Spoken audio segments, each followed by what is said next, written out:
Kalau misalnya kita balik ke tahun 2020, keyboard-keyboard yang sering dipakai itu adalah keyboard TKL dan full size. Tapi pada saat itu tuh masih sedikit banget yang bisa hot swap. Terus mulai tahun 2021 sampai sekarang, banyak banget keyboard-keyboard keluaran, bahkan di bawah TKL ya. Di bawah 75% itu 65, 60, dan semuanya tuh bisa hot swap. Cuman saking banyaknya keyboard ukuran 65%, 60% gue sampai bosen gitu. Jadi pengen balik lagi ke keyboard full size dan gue nemuin keyboard full size yang udah 3-in-1, dia bisa wired, wireless. Terus dia juga udah bisa hot swap. Perkenalkan, ini adalah Sades Katana SK898.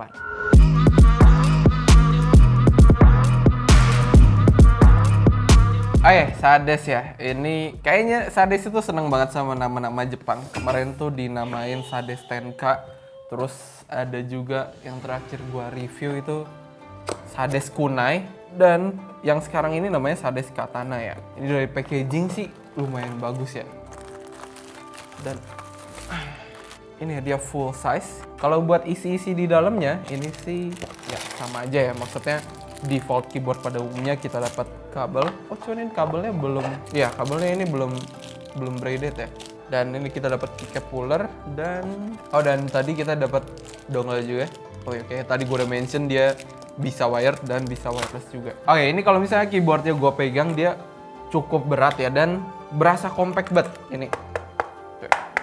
Beratnya itu kalau di tulisan itu ada di 1,1 sekian, harusnya benar karena lumayan lah ya kalau bisa dipegang di tangan dan ya, kalau bisa kita bawa kemana-mana. Ini ada di 1,1 kilo ya. Dan coba ya kalau misalnya kita kasih pressure ke keyboard ini. Ya, misalnya gue giniin. Dia nggak ada suara creaking maksud gue. Jadi untuk build quality good. Untuk desainnya ya, ini gue lumayan suka. Dia base-nya warna putih, terus di bawah ini ada tulisan Katana. Ini sih nggak gimana mengganggu ya, ketimbang keyboard Sades yang dulu tuh biasanya di atas arrow tuh ada tulisan Sades. Sama kayak brand-brand lain itu tuh agak alay, cuman sekarang tuh lebih clean. Sini juga ada logo Sades. Dan kalau misalnya kita lihat belakangnya, si logo Sades yang di sini memberikan kesan futuristik.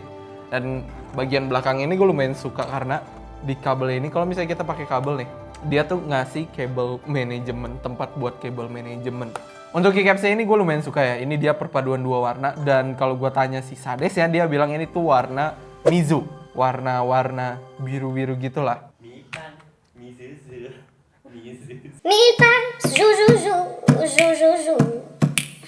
Untuk bahan keycapsnya ini dia ABS double shot, dan menurut gue kalau misalnya kalian tanya kenapa gak PBT, ini kalau misalnya PBT terus kita nyalain dia tembus fontnya, menurut gue bakal malah kelihatan jelek gitu. Makanya ABS ini udah paling cocok lah. Biarin si RGB-nya tuh lewat di selipan-selipan begini aja. Benar, kita intermezzo dikit ya. Kalau misalnya kalian ada yang mikir ini full size tapi kenapa kayak ada tombol yang hilang gitu. Dia cuma 98 keys. Full size yang asli itu ada di 104 keys ya. Ini masih masuknya tetap full size, dan memang kalau misalnya kita bandingin sama full size yang lama, keyboard jadul, tombol yang nggak ada itu ada di bagian ini ya. Tombol ini tuh hilang gitu di sini. Tapi ya menurut gue lebih enak juga. Apalagi gue adalah salah satu orang yang mainnya keyboardnya miring ya. Kalau gue main begini ini kan kena ulu hati. Kalau begini kan nggak gimana kena. Hampir kena. Oke, kita balik lagi ke desainnya. Kalau misalnya kita balik ya ke bagian belakangnya, untuk rubber fitnya ini udah lumayan enak ya. Dia keset, apalagi dibantu sama beratnya, jadi dia nggak gampang goyang kalau misalnya kita pakai main di meja. Terus rubber kick fit stand-nya ini yang gue suka juga karena dia ada dua tingkatan ya. Ada yang pendek dan kalau misalnya mau lebih tinggi kita bisa pakai yang lebih tinggi lagi.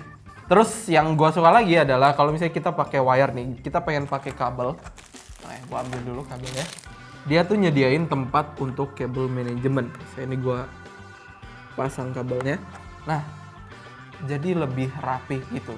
Tapi yang jadi kekurangan adalah kalau misalnya kita pakai kabel, kita nggak bisa nyimpen dongle kita karena tempat yang buat ala-ala kabel manajemennya ini adalah sekaligus jadi buat tempat dongle juga.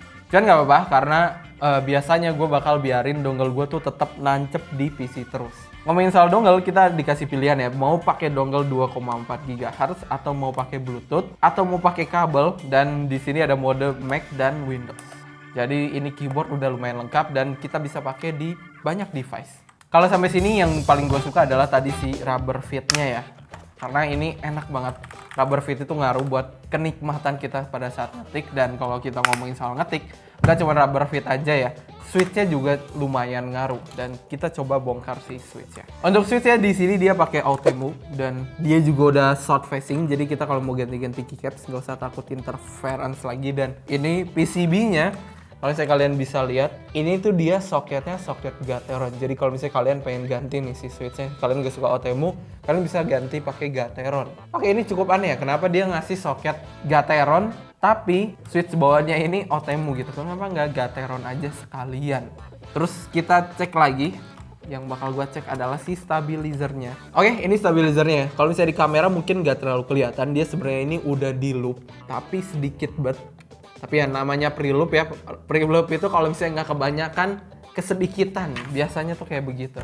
Tapi yang mungkin jadi masalah bagi beberapa orang adalah si switch-nya ya. Sebenarnya si switch Outemu ini nggak gimana jelek, tapi kalau misalnya kita bandingin sama si Gateron suaranya, ya si Outemu ini nggak bisa sesmooth Gateron. Coba kalian dengerin typing test ya.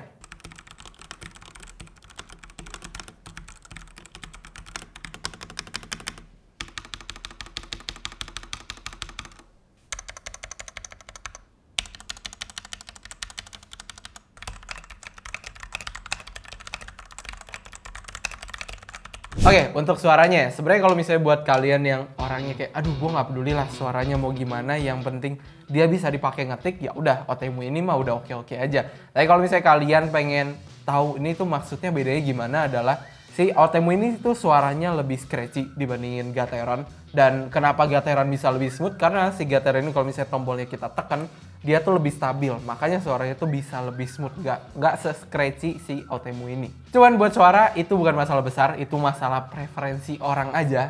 Dan kalau misalnya kita ngomongin keyboard triple connection yang punya RGB, yang harus kita perhatiin dan yang jadi masalah adalah baterainya. Untungnya di Sades ini itu nggak ada ya masalah soal baterai. Baterainya ini 3000 mAh dan dia bisa bertahan cukup lama, dia bisa 50 jam tanpa RGB dan 15 jam kalau RGB-nya nyala. Kalau misalnya kita ngomongin RGB-nya di sini tuh udah enak ya, dia nggak alay warnanya. Maksudnya alay itu biasanya ada RGB yang warna merah tapi merahnya merah banget dan itu bikin sakit mata. Terus dia pilihan warna RGB-nya ini lumayan banyak. Kita bisa ubah lewat softwarenya. Di sini banyak banget pilihannya dan yang gua suka adalah dia bisa sinkron dengan musik. Oke, paling segitu aja review dari Sades Katana SK898. Kalau misalnya kalian mau beli, ini harganya ada di 1,5 juta dan karena baru launching jadi didiskon ke 1.380.000. Dan untuk switchnya ini dia nggak cuman red doang, dia juga ada pilihan yang blue sama brown switch. Terus untuk warnanya, kalau misalnya kalian nggak suka warna Mizu, ini Mizu yang gue pegang sekarang yang lebih terang, dia juga tersedia warna Enkai. Enkai itu ini ada fotonya di sini ya. Dia tuh pakai biru dongker dan biru muda. Buat kesimpulan ya menurut gue kalau misalnya kita lihat desain dan harganya ini udah cukup oke. Dia tuh bisa ngasih kesan keyboard lawas. Ini gue nggak tahu kayaknya gue doang yang ngerasa ini ada kesan keyboard lawas tapi ada modernnya juga karena dibantu RGB dan dia udah mekanikal ya karena ada switch ya. Dan buat switch kalau misalnya gue boleh saranin buat keyboard kayak gini bakal lebih cocok kalian ngambil yang brown switch. Lebih enak tactile lah keyboard-keyboard yang full size kayak gini. Tapi itu balik lagi lah terserah preferensi kalian masing-masing. Tapi yang gue jadi masalahin kalau misalnya di luar desain adalah kita lihat si switchnya nih di 1,3 juta kita cuma dapat Outemu gitu. Biarpun dia ngasih soket Gateron yang mana kita bisa ubah, tapi kan kalau misalnya kita beli switch lagi ya switch Gateron semua gitu 98 kan duit lagi. Jadinya akhir-akhirnya harganya di atas 1,3.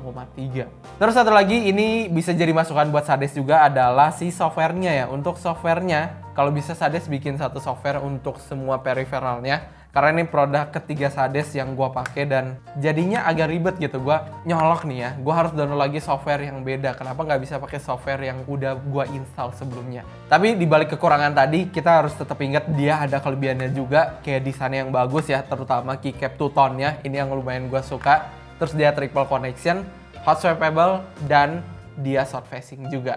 Oke, segitu aja buat video review kali ini. Kita bakal ketemu lagi di video selanjutnya. Bye-bye.